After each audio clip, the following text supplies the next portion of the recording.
The creek bed was dry when I stepped into its sand, like sifted flour under my boots, heat humming off the rock. Half buried in a runnel where storm water used to bite, I saw a small oval of tarnish catch the sun. I brushed it loose with 2 fingers and turned it over in my palm, a tiny bracelet initials, cut by a careful hand grit, packed tight into the etching. The wind moved through the mesquite and carried a faint, dusty sweetness, the sort of smell you remember years later when you open a box and the past comes up to meet you. Before I go any further, let me know where you're listening from in the comments, and hit like and subscribe if you believe some names should never fade. I came to this story later than most, long after the casseroles had been delivered, after the porch lights had burned too many midnight hours to count. In 2007, while it began on a quiet street under a canopy of oaks, I was across town working a robbery string off Venice Boulevard. My workdays ran on coffee and shoe leather, miles of sidewalk interviews on front steps, notes scrawled on receipt paper in a warm sedan that stalled twice on hot afternoons. Los Angeles in late summer leans heavy around 4 o'clock 88-degree sun, slanting low sprinklers, ticking against chain-link kids chasing after a basketball that always seems to roll into the street and back again. That was the rhythm most of us trusted reliable as a church bell. St. Mark's sat 3 blocks off Sunset, a modest brick rectangle with a white steeple that flashed like a metronome as you drove by. I knew it in the way you know a place you've only ever passed the painted curb the lot with 2 entrances, the small strip of grass where toddlers ran until parents corralled them with paper plates and folded napkins after Sunday service. On the block behind the church, the Franklin Street dipped and rose like an elbow. Late afternoons there smelled of cut grass and laundry soap, the kind that runs you back to childhood if you close your eyes. You could walk a mile in that neighborhood and count a dozen front porches with hanging ferns, each bearing the same quiet promise, we look out for one another here. I met Ellen and Paul years later, but I learned their earlier routine as if I'd walked it with them. In 2007, she worked day shifts at the clinic on Glendale Boulevard, and he turned wrenches at a small garage near Alvarado. They kept a jar for receipts and a jar for spare change, and they argued about whether the box fan belonged in the hallway or the bedroom, small ordinary debates that tell you a house is lived in. They had one child, Georgia, who loved coloring the margins of church bulletins and asking for more grape juice than any communion tray could honestly hold. She wore her hair in a red sweep that didn't like to stay put, and when Ellen combed it out before service, she tucked a little lavender fabric flower just behind the ear to keep the wisps from the girl's eyes. That Sunday, the one that would anchor my timeline years later, didn't smell like trouble. It smelled like lemon polish on pews and warmed wax from half-burned candles. Reverend Reed added a community blessing to the service the city had been through a rough summer, and he liked to leave people with a steadier heart. The sanctuary ran a little long.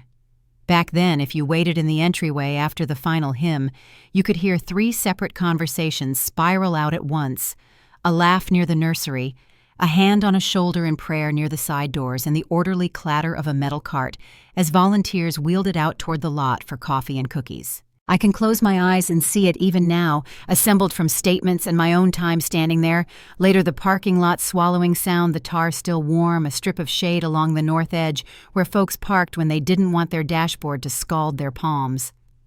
On that edge, every version of the story agrees an older sedan idled with its windows just cracked.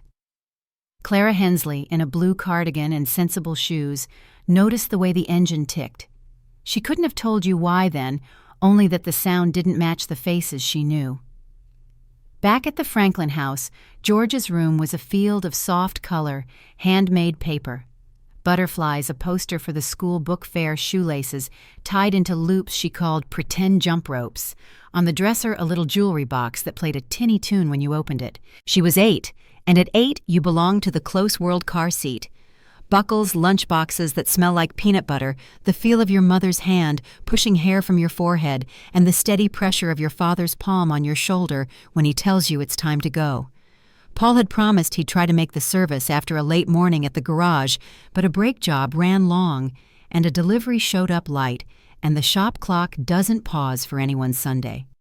He called Ellen to say he'd meet them at home. That was common. Families flex around work in this city like branches around wind, and most days it holds. I didn't know any of this in 2007, of course. I learned it later from the way people's eyes land on the middle distance when they're summoning a small memory, a look to the left when they picture a curb, a tilt of the hand when they show you how high the sun was. Ellen talked with me at her kitchen table years afterward, the laminate worn smooth where plates scrape and elbows rest. She told the story like she was laying out linens, careful crease by crease. It had been warm inside the sanctuary. The standing prayer ran long. Georgia doodled daisies with green stems and purple tops and showed the page to the pastor's daughter, who laughed and drew a cat with 2 long whiskers. When the final blessing finished, Ellen told her to meet by the car, second row, from the brick wall next to the light pole with the peeling sticker. The neighborhood had rules without needing to say them. Keep an eye on each other's kids. Wave when you pass. If someone's porch light stays on too long, call and check. On the corner across from St. Mark's, a man who sold tamales on Saturdays set a folding chair on Sundays and watched folks come and go. He remembered the color of the sky that evening, how the blue deepened fast and the edges of clouds went pink like the inside of a seashell. Sometimes the weight of a story sits in the little sounds. I keep a page in my notebook for them. The way a metal door sighs when you push into a stairwell, soles of dress shoes scuffing concrete, ice hitting the bottom of a paper cup before the coffee urn is filled. That evening held those sounds. Nothing in them warned what would come. I learned about Georgia's laugh from a volunteer named June.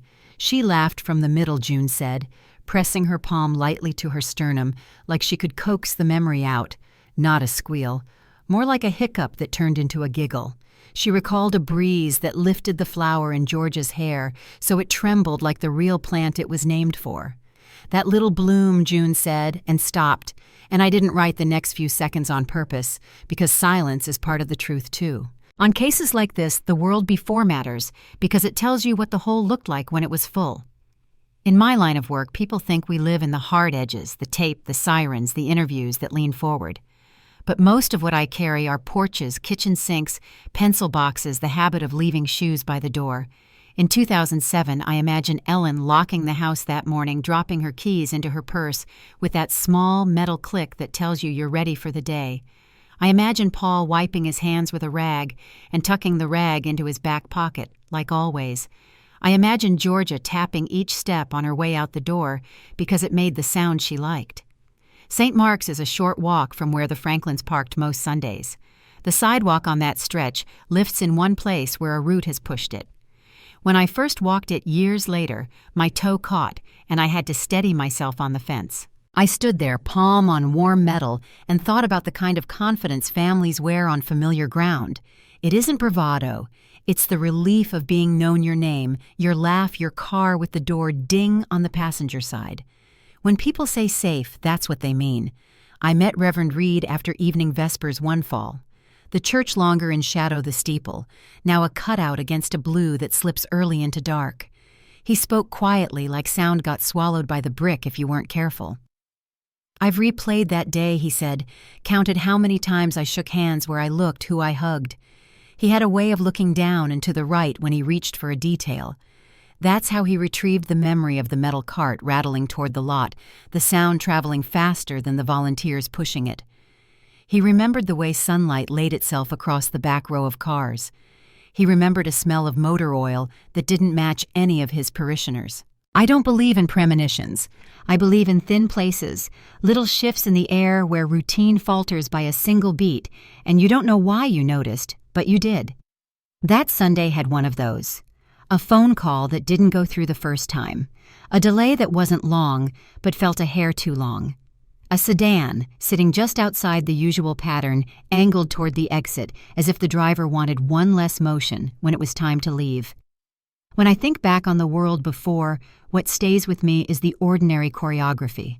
Families splitting to run small errands, a mother smoothing a dress, a father catching a red light he'd rather beat, children dashing ahead because the air outside the sanctuary tastes free. The lot at St. Mark's has a tall light standard in the second row, its paint peels in thumb-sized curls. That's where Ellen said she'd meet her daughter after service. Second row by the pole. Easy landmark, easy promise. I have a habit when I revisit the start of a case. I stand where the person last was and shut my eyes for 5 breaths. It's not for superstition. It's so I remember that what I'm looking for is a human rhythm, where feet landed, where a shadow fell at that hour, where a voice would sound if it came from 12 feet off to the left. When I did that the first time at St. Mark's, all I heard was air moving across stucco and the faint rattle of a shopping cart blocks away. Later, when I came to know the Franklin Street, I learned the sound of their porch light switch. It's a small click, but in a quiet house, it travels.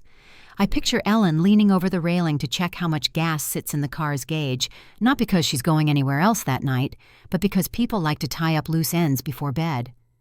I picture Paul pulling into the driveway with the radio low, a baseball game drifting in and out because the station doesn't hold on that block. There are days in this city when the heat makes everything feel closer. Late summer is like that. You can taste the dust if a bus passes. You can feel the rubber in your shoes soften a touch by late afternoon. You can see the edges of every shadow carve sharp lines you'd swear weren't there the day before. In that kind of light, details stand out: a bumper with a crease where a hitch tapped it, a window rolled down exactly 2 inches, a sticker on a light pole that's half peeled but clings by one stubborn corner. From the curb, the route to the Franklin's car ran about 150 feet across 2 travel lanes past the metal cart under a scrap of shade. That distance can hold a lifetime or nothing at all. In the years since I've measured longer stretches with a wheel and shorter ones with the sole of my boot, I always come back to that 150 feet. It's only half a block. It's also a world. That Sunday ended, the way many Sundays end on that street: daylight, easing back behind the houses, the air cooling just enough for you to feel it on your forearms, the first porch lights winking on one by one. A radio drifted from an upstairs window. Someone poured water onto a line of geraniums, and the soil gave off that wet, dark smell that makes you think of rain even when the sky is clear. Across town, my squad was breaking for dinner and a strategy talk for Monday's interviews. The city hummed its 1,000 small songs. In the parking lot at St. Mark's, engines turned over and rolled out toward sunset. The line of cars thinned until the lot returned to its quiet geometry: painted lines, oil spots, a breeze that didn't have to jostle anybody to move. Near the far edge, under the peeling paint light pole, a patch of shadow held a little longer than it should have. A phone in my pocket, one I didn't yet know I'd carry for years of this, stayed still. On the Franklin porch, a light clicked on early and stayed on longer than usual, a careful beacon in a neighborhood that expected everyone home before the heat left the air. That night, the heat lingered long after the sun disappeared, and the air over Echo Park felt heavier than usual. I remember it because of the silence that followed, one of those thick, motionless silences, where even the streetlights seemed to hesitate. The next morning, I woke to the sound of my phone vibrating on the nightstand. It was still early before 6. The caller ID read West Bureau Desk. I thought maybe one of my open burglary cases had turned a corner. Instead, the voice on the other end, clipped and uneasy, said, "We've got a missing child out of St. Mark's. Female, 8 years old. Name's Georgia Franklin." For a moment, that name was just data, another entry I'd write on a clipboard. But the tremor in the dispatcher's voice told me this wasn't going to be routine. By the time I reached the Franklin neighborhood, the street was already cordoned off with yellow tape. The first thing I noticed was how small the house looked compared to the number of people clustered outside. Patrol units idled at the curb, engines, rumbling radios crackling through half-heard codes. Neighbors stood in slippers and robes, arms folded, whispering like sound itself might break something fragile. The porch light at the Franklin home still burned against the daylight, a weak yellow bulb clinging to its purpose. Inside, Ellen sat at the dining table, her hands locked around a coffee mug that had gone cold. She was staring at the phone like it could conjure her child if she just looked hard enough. Paul hovered near the window eyes, scanning every car that slowed on the street. He looked like a man caught between fury and collapse. I asked them to start from the beginning, step by step, nothing skipped. They told me about the church service, the longer prayer, the heat, the laughter afterward. Georgia had promised to wait by the car, second row from the brick wall next to the light pole with the sticker. When Ellen came out minutes later, that patch of asphalt was empty. She thought maybe Georgia had gone inside with a friend, so she checked the hall, the nursery, the bathrooms. No sign. Within 15 minutes, she'd run every corner of the building. By the time Paul arrived from the garage, officers were already combing the lot. The first hours after a disappearance are the worst kind of blur. You move fast, but you don't feel time passing. Volunteers from the congregation brought flashlights, spreading out along the sidewalks, their beams slicing through the dark, like threads of hope they refused to drop. We set up a command post in the church basement, maps of the area taped to the walls, coffee brewing non-stop. The local TV stations caught wind before midnight, and by morning, George's school photo was plastered across every screen in Los Angeles.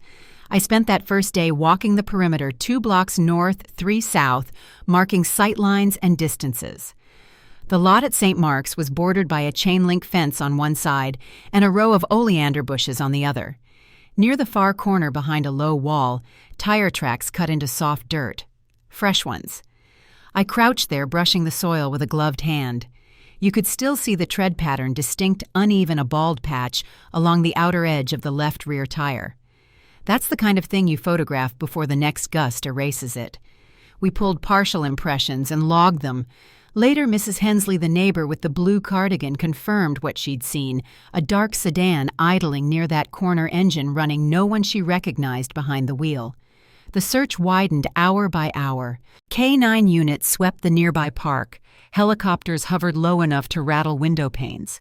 People called in sightings from gas stations, strip malls, even a highway rest stop 2 counties over. Each lead stretched thin, then snapped. By the third day, the optimism had drained from the air. I could see it in the volunteers' shoulders and Ellen's eyes when she tried to thank everyone for coming. Hope has a sound it hums beneath the noise when people still believe. By Thursday, that hum was gone. Inside the Franklin home, George's room remained untouched. The bed was neatly made a storybook folded open on the nightstand. A lavender flower, the same kind Ellen had tucked behind her daughter's ear, was pressed between its pages. That detail stuck with me. I logged it in my notes under a simple line symbolic pattern. Keep in mind. Sometimes those little things lead you back later. Sometimes they just stay with you for reasons you don't fully understand. Weeks rolled by in a haze of false alarms. A tip from a truck stop turned out to be a different red-headed child traveling with her parents. Another call claimed Georgia had been spotted near a playground in Riverside. Surveillance proved otherwise. The press moved on. Most cases do eventually. We archived the evidence boxes in a basement row labeled Open Inactive. I transferred to another unit, then another. Time did what time does it built, distance between the facts and the ache. But it never erased the image of that empty parking lot. 9 years later, in 2015, I was sitting in the bullpen on a Monday morning when I heard a familiar voice behind me. Marcus Hale, one of the old-timers from the original search, leaned on my desk with a cardboard box in his arms. "Found something you'll want to see," he said. The box was dusted over its tag, half-faded, Franklin, 07. Inside, among old reports and photographs, lay a plastic sleeve containing a CD labeled Video May 27, 2007. Marcus said it had been misfiled with unrelated evidence and resurfaced while he was clearing storage. We loaded it up on the old monitor in the corner. The footage was grainy, time-stamped around 8 that night, maybe 15 minutes after Georgia was last seen. It came from a convenience store camera 2 blocks east of St. Mark's. The angle showed the checkout counter and a sliver of the door. A man in a dark hoodie approached the counter, bought a bottle of water, and set down a $1 bill. The clerk barely looked up. What caught my eye was what the man held in his other hand, a small lavender flower limp at the stem. The image was too blurred for facial recognition, but the detail punched through the years like a whisper that had been waiting to be heard. That flower wasn't random. It couldn't be. Marcus exhaled slowly, hands on his knees. "You think it's him?" he asked. I didn't answer. Instead, I filed the request for digital enhancement and reopened the case file. Within a week, I had a list of every vehicle reported near St. Mark's that month, cross-referenced with DMV data. One record matched the partial license plate Mrs. Hensley recalled from her porch, a late-model sedan registered to a man named Victor Lang. The file on Lang described him as a loner with a history of trespassing, minor theft, and mental instability. He'd lived less than 5 miles from the church back in 2007. When we visited the address, the house was long abandoned. The mailbox still bore his name, faded and cracked. Out back, half hidden under a collapsed awning, we found a padlocked shed. Inside, under a layer of tarp, lay a child's jacket, white size small, with a faint purple stain along the hem. A forensics team processed it within hours. The DNA results came back conclusive: Georgia Franklin. I've heard a lot of numbers in my career: case IDs, badge digits, timestamps, but none have the weight of a positive match. It hits your chest in a quiet, definitive way. News of the find rippled fast. Local reporters swarmed the precinct, and Ellen's phone rang nonstop. For her, the discovery reopened everything she'd tried to stitch closed. She asked if we thought Georgia might still be alive.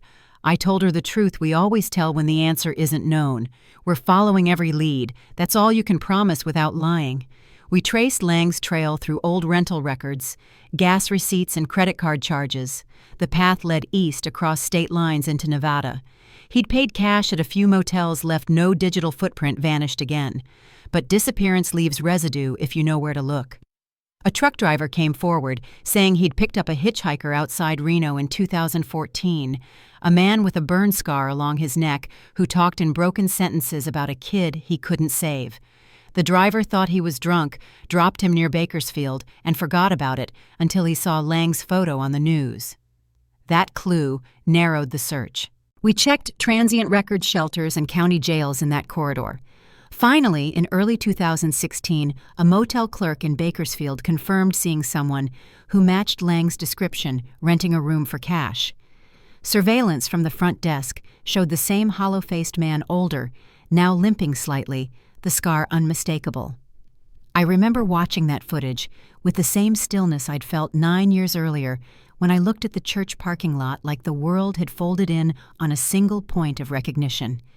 We moved fast. A small task force coordinated with the Bakersfield police to plan the arrest. When we entered the room, Lang was half asleep, a cigarette burning low on the table beside him. The walls were yellowed, the air thick with the smell of mildew and old smoke. He didn't resist much. On the nightstand, we found a box containing a faded church bulletin from St. Mark's, a child's locket engraved with the initials GF, and a handful of old photographs. One showed Georgia standing in a group of Sunday school kids. The corner was creased as if handled too often. As they cuffed him, he looked at me, not with anger, not even surprise, but something closer to resignation. I asked where the girl was. His lips moved dry and slow. "She's better off where she is," he muttered. Then he went quiet. I'd heard confessions, lies, denials, and bargaining pleas across my career, but never a sentence that heavy with ambiguity. The kind that pulls at your gut because you can't tell if it's sorrow or pride speaking. Forensics swept the motel. Traces of Georgia's DNA appeared on the locket and the bulletin. Her handwriting, small and slightly tilted, was scribbled in the margin a simple flower with 5 petals. It matched the doodles we'd found years ago on her church bulletins. That's when the weight of 9 years collapsed into a single undeniable line between the girl in the pew and the evidence on the table. Lang refused further questioning, and his attorney quickly surfaced to block more interviews. Still, his silence couldn't erase the trail he'd left. Each receipt, each gas station camera, each half-remembered witness stacked up like breadcrumbs, leading straight into the desert. The search teams spread out again this time, heading east of Las Vegas, where Lang had last been spotted. A rancher called a week later about an old sedan half buried in sand on his property. The license plate was half visible beneath the dust. It matched the same plate Mrs. Hensley described back in 2007. When we arrived, the air shimmered with heat. The car was rusted through windows shattered by wind and time. Inside lay a child's shoe, small, worn, the kind that would fit an 8-year-old, and a single lavender flower pressed flat inside a road atlas. The DNA confirmed it Georgia's. For Ellen and Paul, it was the first tangible proof of where their daughter had been taken. For me, it was the confirmation that the case I'd carried in fragments now had a spine. But proof doesn't bring comfort. It only clarifies the distance between what's known and what's lost. That night back at the motel we'd commandeered as a field office, I laid the evidence photos across the bedspread. The flower, the shoe, the jacket. 3 objects that formed a timeline of trust, then theft, then silence. I called Ellen before turning in. She didn't ask about arrests or charges. She just said, "Did she suffer?" I didn't answer. There are questions that no one should ever have to voice, let alone hear, echoed back in a line gone quiet. Lang stayed in custody, his court dates postponed for psychological evaluation. I spent the next weeks chasing his history-old records, sealed juvenile files, fragments of a life bent around loss and rage. Somewhere in there was the reason. But reasons are poor companions at 3 a.m. when the desert wind slides under your door and the night smells like dry earth and regret. I knew there was more buried out there, both literally and in memory, and before the case was done, the ground itself would prove it. When I closed my notebook that night, the motel sign outside buzzed faintly, throwing pale red light against the curtain. The desert was quiet again, the same way it must have been the night George's laughter disappeared into it. And though we had our suspect in custody, I couldn't shake the feeling that the story wasn't finished, that the land still held the rest of what we needed to know, waiting for one more pair of hands to turn the sand. The desert can hold its secrets for years, but once it starts to give them up, it does so all at once. After we found that sedan buried in the sand, George's shoe inside the flower pressed into the road atlas, none of us slept much.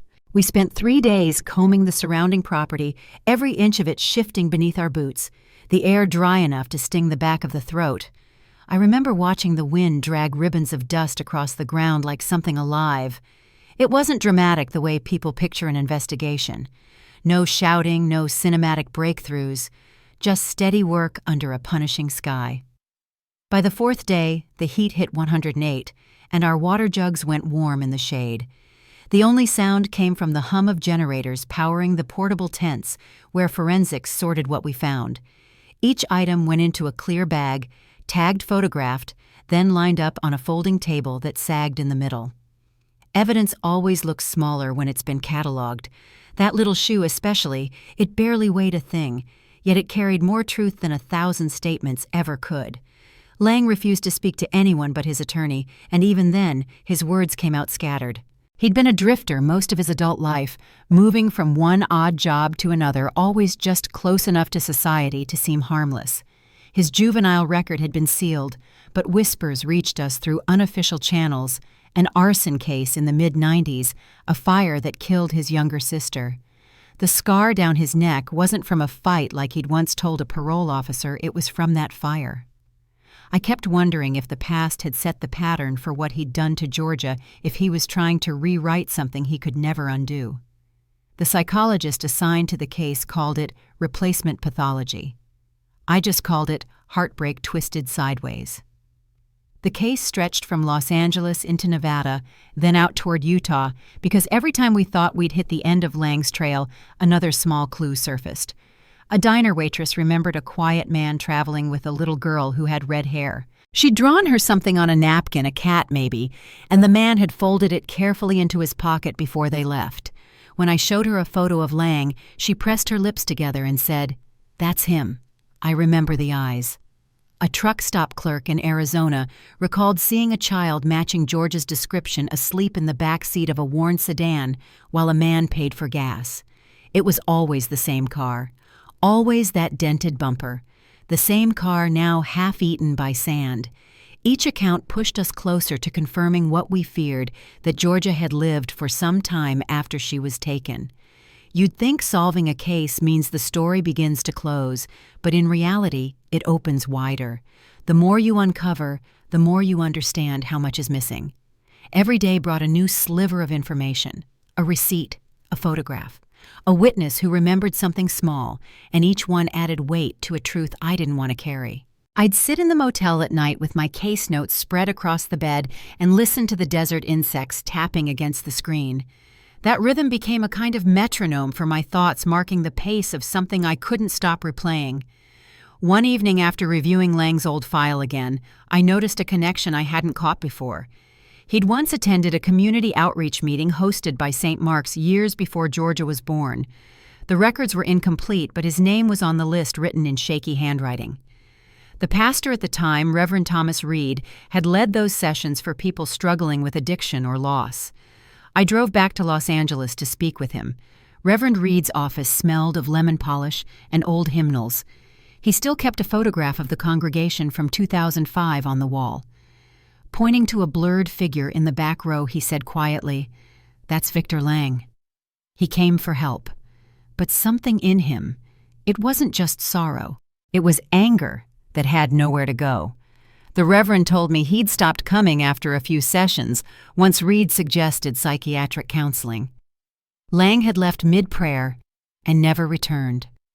Driving back through the city that evening, the sun bleeding into the skyline, I couldn't shake the thought that Lang's crime wasn't random.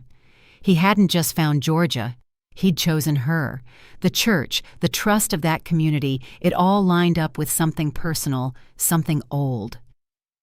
I went over my notes again and again, tracing his steps through those missing years, and every path led back to that single rotted root resentment dressed up as redemption. The deeper we dug, the stranger the case became. About a month after Lang's arrest, a call came from the prison intake center. Another inmate, Diego Salazar, claimed Lang had spoken to him about a woman who helped him find the girl. Most jailhouse confessions are lies traded for favors, but something in Salazar's tone made me listen. He said Lang talked about her often, called her the one who showed me the door. I asked for details, and Salazar described a woman with dark hair who'd attended a grief support group with Lang years earlier. Her name, he thought, was Lena. That sent me back through the volunteer records at St. Mark's, and there she was, Lena Carver, part of the church's children's program in 2007. Her address was still valid, a small bungalow in the same part of town. When I knocked, she opened the door just wide enough for me to see her eyes. She knew who I was before I said a word. Her hands trembled as she unlatched the chain. Inside the house was dim and crowded with craft supplies and faded photographs. I told her we were reopening the investigation and asked how she'd known Lang. She sat down at the kitchen table and stared at her hands for a long time before speaking. "I met him in a group," she said finally. "We were both grieving. I'd lost my daughter. He'd lost his sister. We just talked." Her voice cracked on the last word. When I asked if she'd ever mentioned St. Mark's to him, she nodded almost imperceptibly. "I thought maybe he could find peace there," she said. "He wasn't well, but I didn't think—" Her words stopped, replaced by a sound I've heard from too many people in her position. A small involuntary gasp when realization hits that silence is no longer protection. She admitted she'd seen him the week before Georgia vanished, that he'd asked about church schedules, about the children's activities, about who usually waited alone after service. She thought he was just lonely.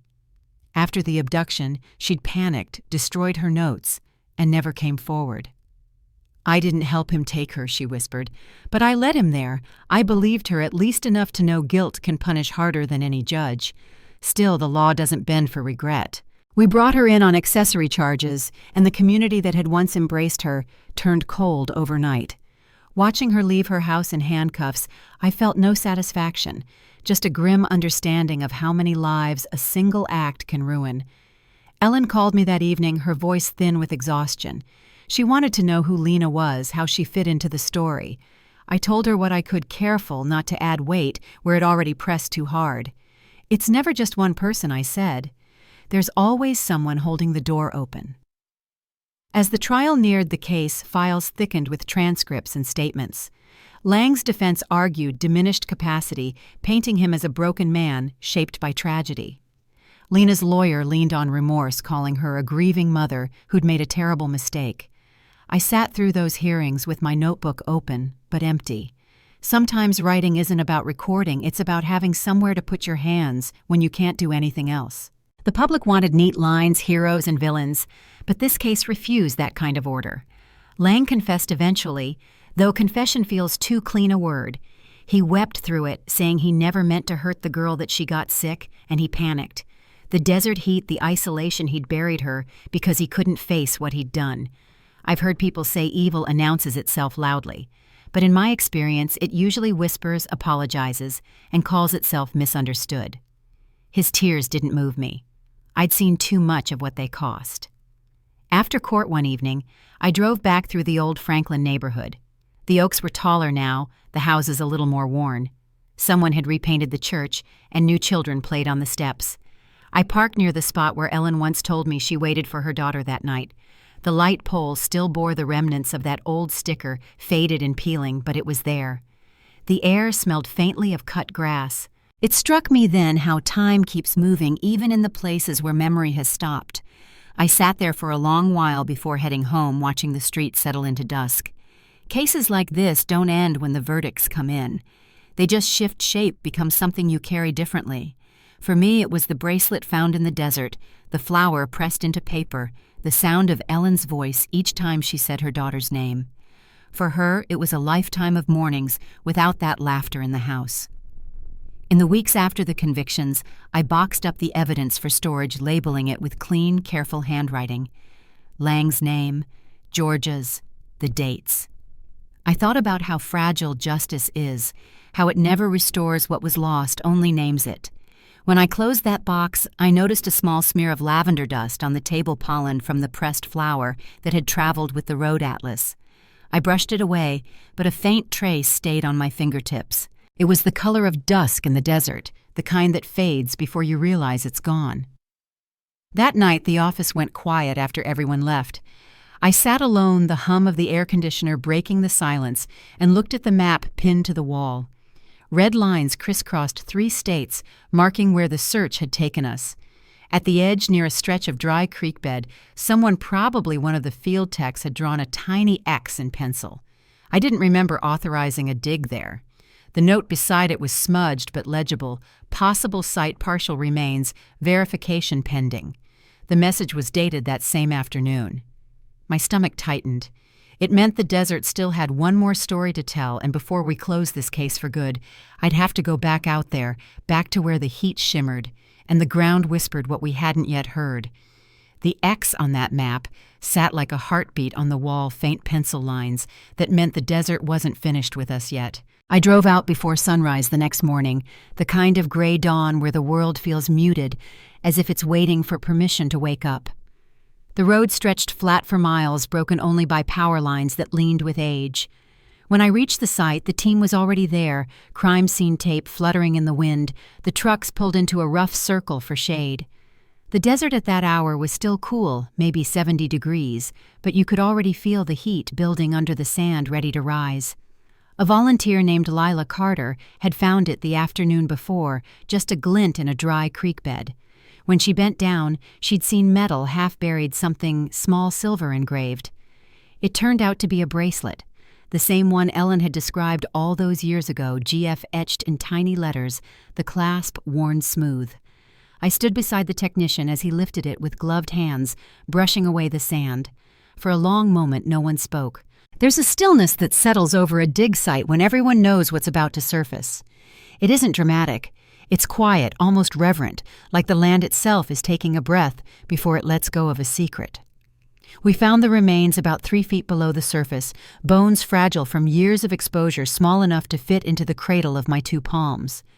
The medical examiner later confirmed what we already knew, a child roughly 8 to 10 years old.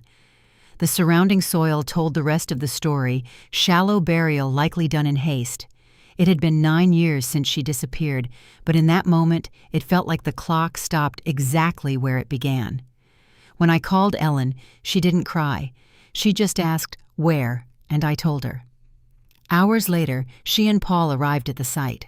They stood behind the tape holding hands so tight, their knuckles whitened. Paul took off his cap, his eyes fixed on the small white tent the forensics team had set up. I wanted to tell them not to come, but I knew better. Parents need to see the place where the searching ends. It's the only way they can start breathing again, even if it hurts to do it. Lang was still in custody, and when we told him about the discovery, he finally broke. Not cleanly, not all at once, but in pieces, like something cracking under its own weight. He sat across from me in the interview room, his hands trembling, a thin sheen of sweat across his forehead. "I didn't mean to," he said over and over. I've heard those words before, but this time they didn't sound like denial. They sounded like surrender.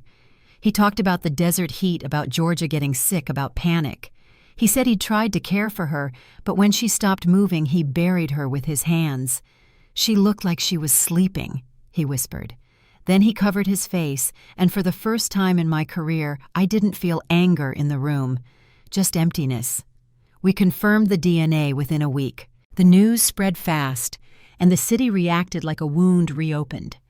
Reporters crowded the courthouse steps, their microphones angled toward anyone willing to speak. But inside, everything was stripped down to the basics: evidence, confession, cause of death. Georgia Franklin, 8 years old, lost to heat and fear and one man's madness. It wasn't the ending we wanted, but it was the truth. And sometimes that's the only form of justice the world allows. The trial started that winter. I sat behind Ellen and Paul most days, my notes folded in my lap. Lang looked smaller than I remembered, his shoulders hunched, his hair grayer. He pled guilty to kidnapping and manslaughter, his attorney, arguing diminished capacity, citing trauma from his sister's death. He never lifted his eyes when Ellen testified. Her voice was steady, almost gentle, as she described the day Georgia vanished. It's strange how quiet a courtroom can be when a mother speaks about her child. Every cough, every shuffle fades until the only sound is her voice and the scratch of the court reporter's keys. When it was Lena Carver's turn, the room seemed to shrink. She was led in wearing a plain blouse, her wrists cuffed in front of her. She confessed to introducing Lang to St. Mark's, to mentioning the children's program, to staying silent afterward. I was afraid she said, her voice shaking. And then it was too late. She took a plea deal, 5 years for accessory charges. When the judge asked if she understood the weight of her actions, she nodded and whispered, "Every day." I believed her. Guilt can live longer than a sentence. After the verdict, Ellen didn't celebrate. There were no smiles, no hugs. She just closed her eyes as if she were finally allowing herself to feel tired. Outside, the press waited in clusters. Paul shielded her as they walked down the courthouse steps, their heads bowed. That image still sits in my mind, the two of them framed by camera flashes, walking not as people freed from grief, but as survivors learning how to carry it. I thought that would be the end of my work on the case, but sometimes closure opens new doors. A few weeks after the sentencing, a prison informant claimed Lang had spoken of other kids. We'd heard similar rumors before, but this time his words matched details from missing persons files in Arizona and Utah. A 7-year-old girl gone in 2005. Another case involving a child found abandoned but never identified. The pattern felt too familiar. Same time frame, same method of travel, same isolation. I went back to the storage unit where Lang's belongings were kept, boxes of old notebooks, receipts, maps. In one journal, written in cramped handwriting, he'd scribbled fragments: the fire, the girl who laughed, couldn't save her. Between 2 pages was a drawing of a desert flower petals curling inward, nearly identical to the one Georgia used to wear in her hair. That's when I realized the story might stretch further than any of us wanted to believe. We reopened 3 cases, cross-checking Lang's travel routes with missing child databases. Each overlap brought a sickening familiarity. In one, a small silver locket was found miles from a burned-out campsite. In another, a jacket tied with twine near a dry well. I kept thinking about how grief doesn't just belong to one family. It spreads, touches others who may never know each other's names, but share the same empty chair at the dinner table. Meanwhile, Ellen and Paul tried to rebuild something resembling a life. The church held a memorial service under the oaks. I stood near the back as Reverend Reed led the prayer, his voice softer now, his guilt worn down by time and repentance. The congregation planted lavender bushes around a small plaque engraved with George's initials. When the wind moved through them, it sounded almost like whispering gentle constant. Paul carved a wooden bench for the garden himself, his initials tucked quietly on the underside. It wasn't about craftsmanship. It was about having something to do with his hands again. The Franklins started a community program soon after workshops on child safety awareness prevention. They wanted to make sure no one else waited as long for answers as they had. I helped where I could, speaking to parents about the early hours of a disappearance, how to document who to call. The first time I saw Ellen address a crowd, her voice steady and clear, I thought about the woman I'd met years before, the one clutching a cold coffee mug, unable to look out her own window. She hadn't healed, not fully, but she'd found purpose. And sometimes that's the closest thing we get to peace. Lang's world grew smaller after sentencing. He spent his days in a maximum security unit monitored and medicated, his confession sealed with finality. But the questions didn't stop. Journalists sent letters. Psychologists requested interviews. He refused them all. When I met with him one last time, he was a shadow of himself, thinner, his eyes dull. I asked him about the other cases, the girls whose names still hung in our files. He didn't deny it. He didn't confirm it either. He just stared at the table and said I was looking for someone who never grew up. It wasn't an answer. It was an echo of something broken, and I knew we'd never really understand the why. Years later, that garden behind St. Mark's became a place of quiet pilgrimage. Parents left small toys or flowers by the plaque. The lavender bloomed every spring, bright and fragrant, against the gray brick. Whenever I passed through Los Angeles, I stopped by. I'd sit on Paul's bench and listen to the sounds of the neighborhood, the laughter of kids, the hum of traffic, the low murmur of life continuing. The pain never left that place, but neither did the light.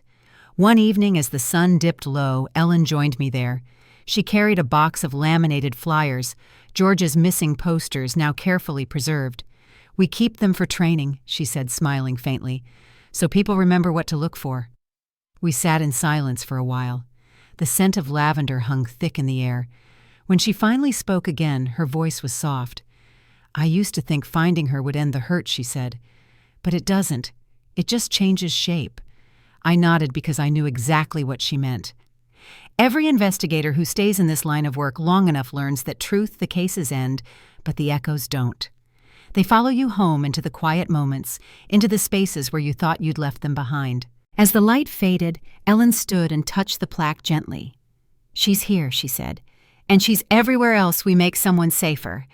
She walked back toward her car, leaving me alone with the hum of the evening and the whisper of the lavender stems brushing against each other.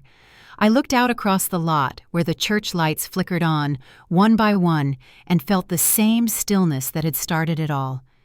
The garden was peaceful now, but somewhere in the back of my mind, I knew the work wasn't done. There were still names on the board, still maps marked with small pencil X's waiting to be explored. And in one of Lang's old journals, there was a final line I couldn't shake, written in faint ink near the back. "They'll find her where the heat turns to silence." I didn't know what it meant yet, but I planned to find out. The desert still had more to tell. I spent most of that last summer back out in the desert, chasing the final threads of a story that had already taken nearly a decade from all of us. The ground was cracked and sun-bleached, the kind of place where even sound feels slow. We never did find another body tied to Lang, but the evidence we uncovered, the journals, the drawings, the timelines, proved enough to close 3 open cases across state lines. Each file carried the same signature, a lonely road, a girl taken, an unfinished sentence scrawled in his hand. It was hard to call that justice, but it was the truth, and truth was the one thing still owed to every family left behind. When the hearings ended, I packed up my desk. I'd been with the department more than 20 years by then. The brass wanted me to move into a supervisory role, less field work, more paperwork. But after George's case, I knew I was done. There's a weight to carrying stories like hers. It changes the way you hear laughter, the way you drive past playgrounds, the way you trust silence. Some people can stay in it forever. I couldn't. So I left. Not in anger, not even in exhaustion, just the quiet understanding that some chapters have to close before they start to consume everything else you love. The Franklin's garden at St. Mark's became something of a pilgrimage site. Families would come to see it, some who'd lost children, others who hadn't, but just needed to stand in a place where pain had been turned into purpose. Ellen was there most mornings, pruning the lavender, keeping the paths swept clean. Paul built another bench under the oak trees, this one carved with a small inscription, "For every child who never made it home." He told me he wanted it to be a place people could sit and breathe, not cry. "We've done enough crying," he said one afternoon, setting down his tools. "Now it's time to keep them remembered." The first time I visited after leaving the force, I brought my badge with me. I set it on the bench beside the plaque and sat for a long time without saying much. I think part of me wanted to leave it there, let it rust quietly in the sun. But Ellen stopped me before I walked away. "You earned that," she said, her hands soft from years of work but steady. "Don't bury what you gave."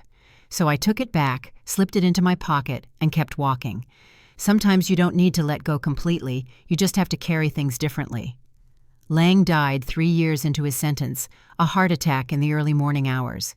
The warden called me out of courtesy, said he thought I'd want to know. I didn't. I thanked him anyway.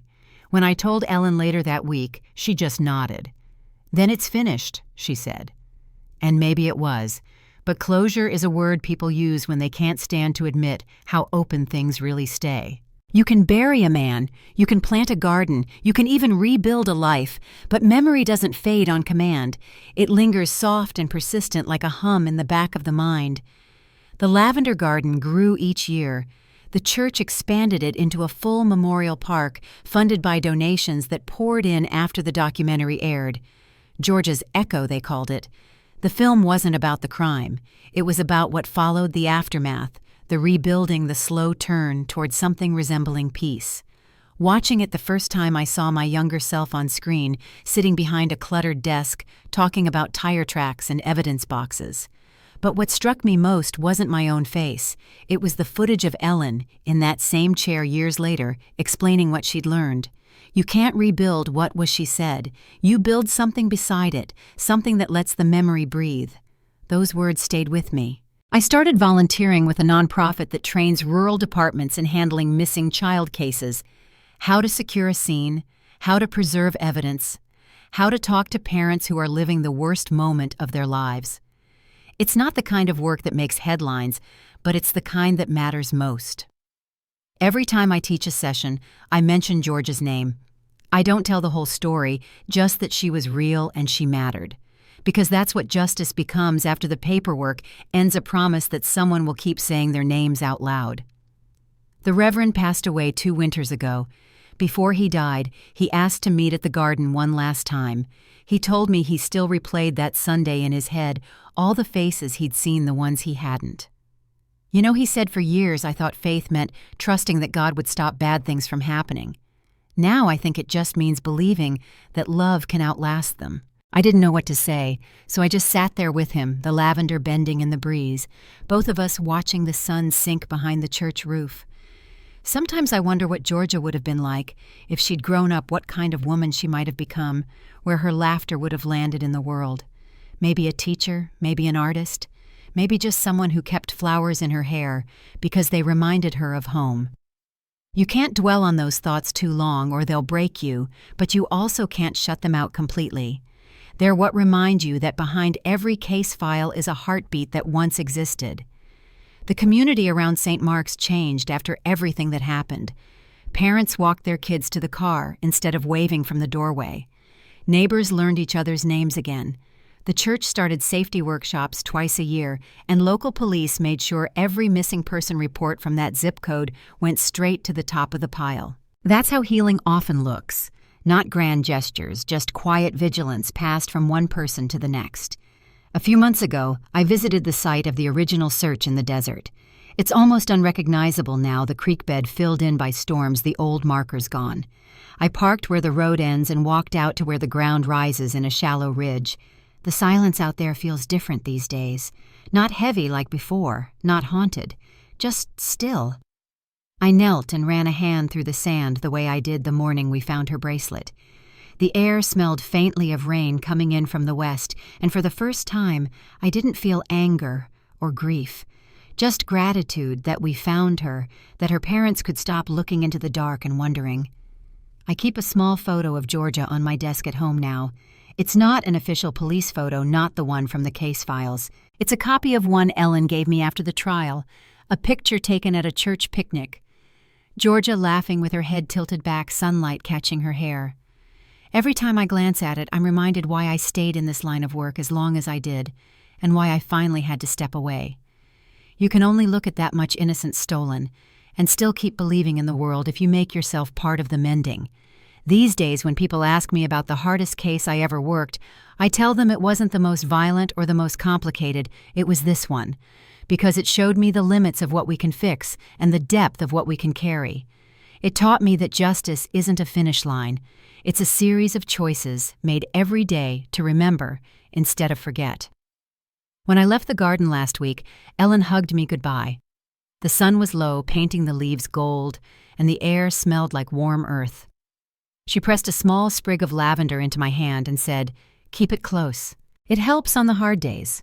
I still have it pressed between 2 pages of my notebook. Sometimes when the night gets quiet, I open it just enough to breathe in that scent, the faint trace of something living that survived the worst kind of loss.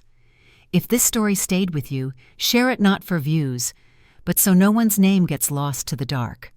Somewhere someone still needs to hear that even in the harshest places, a bit of love and memory can take root. And when it blooms, it tells the truth in the only language the world still understands, silence, light, and the color of lavender in the wind.